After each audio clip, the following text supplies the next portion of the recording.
अस्सलाम वालेकुम दोस्तों, कैसे हो? मुझे उम्मीद है कि आप सभी सही होंगे। न्यू अपडेट के साथ हम आपके सामने फिर हाजिर हो चुके हैं। अगर आप कुवैत में रहते हैं, कुवैत की खबरों से हमेशा के लिए अपडेट आना चाहते हैं तो ये वीडियो आप शुरू से लेकर आखिर तक देखते रहिए। इस वीडियो के अंदर मैं आपको काफ़ी बेहतरीन इन्फॉर्मेशन देने वाला हूँ और आप लोगों को बताने वाला हूँ जो है प्राइस के हवाले से बताने वाला हूँ। PCR की एक गुड न्यूज़ निकल कर आ रही है। जो लोग कुवैत में एंट्री करना चाहते हैं और भी बड़ी अपडेट है इससे ही मिलती जुलती जो कि मैं आपको देने वाला हूँ। तो चलिए फिर बिना देरी के वीडियो शुरू करते हैं। और अगर आप गाड़ी वगैरह चलाते हैं तो भी इस वीडियो को देखते रहें। लेकिन उससे पहले मैं आपको बताना चाहूँगा, चैनल हमारा पहली बार देख रहे हैं, चैनल सब्सक्राइब कर लें और साथ ही साथ बेल आइकन जरूर प्रेस कर दें ताकि हमेशा आपको इसी तरीके से अपडेट मिलती रहे। तो सबसे पहली अपडेट जो आ रही है निकल के वो आ रही है, काफ़ी ज़्यादा अच्छी है और ये उन लोगों के लिए अच्छी है जो लोग कुवैत में एंट्री करना चाहते हैं और वहाँ पे PCR भी कराना होगा। आपको मालूम है ये सारी चीज़ें आपको वहाँ पे करानी होती हैं। तो PCR के पहले प्राइस थे 20 KD, 25 KD, 30 KD, 35 KD, अलग अलग तरीके का जो प्राइस थे। अभी उसको कम करके जो है, अच्छी न्यूज़ है कि कम करके 14 KD उसको कर दिया गया है। तो आपके लिए काफ़ी बेहतरीन अपडेट है ये और आपका जो खर्चा है वो कम हो जाएगा थोड़ा।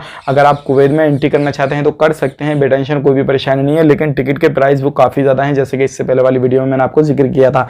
अब बात कर लेते हैं यहाँ पे जो लोग भी शौक में रहते हैं या किसी भी तरीके से कहीं पर भी रहते हैं, चाहे वो फरवनी में रहते हैं, तो कुछ गाड़ियां जो है वो उठाई गई हैं म्युनिसिपैलिटी की तरफ से और उन गाड़ियों को लगभग 20 से लेकर 30 के करीब गाड़ियां थीं जो कि रोड पे काफ़ी समय से पड़ी थी। तो अगर आपकी गाड़ी जो है उठा ली गई है तो आप जाकर उसको छुड़ा सकते हैं, जिन पर धूल वगैरह, मिट्टी वगैरह काफ़ी ज़्यादा जम गई थी।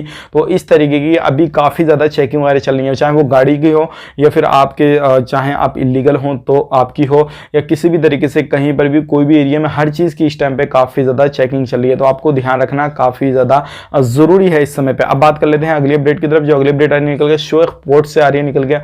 और जैसे कि आपको मालूम है एंट्री करते समय बहुत सारे जो ट्रक वगैरह हैं, कैंटर वगैरह हैं, उनमें इलीगल सामान लेकर आते हैं। तो इसमें जो है कुछ तमाकू वगैरह, कुछ नहीं काफ़ी ज़्यादा तमाकू वगैरह जो है वो जो है जब्त किया गया है और कस्टम डिपार्टमेंट ने ये जब्त किया है। और इन्होंने देखा है कि ये जो है गल्फ कंट्री से आ रहा था कुवैत के अंदर और ये गोदाम में जाने वाला था। लेकिन शक हुआ छानबीन की तो ड्रम के अंदर जो था ये तम्बाकू वगैरह सारी चीज़ें पड़ा हुई थी और ये वो तम्बाकू है जो कि कुवैत के अंदर बैन है। तो ये एक बड़ी अपडेट है। अगर कोई भी आप इस तरीके का कामकाज करते हैं कहीं पर भी, चाहे वो इलीगल रहते हो, लीगल रहते हो, कुछ भी करते हैं, अगर एक ऐसा काम करते हैं जिसको पकड़ने की आपको परेशानी है तो ध्यान रखें, इस टाइम पे बिल्कुल छोड़ दें और खुद को लीगल करने की कोशिश करें, क्योंकि इस टाइम पे बख्शा नहीं जा रहा है, सारे लोगों को गिरफ्तार वगैरह किया जा रहा है। तो ये थी आज की कुछ जानकारी।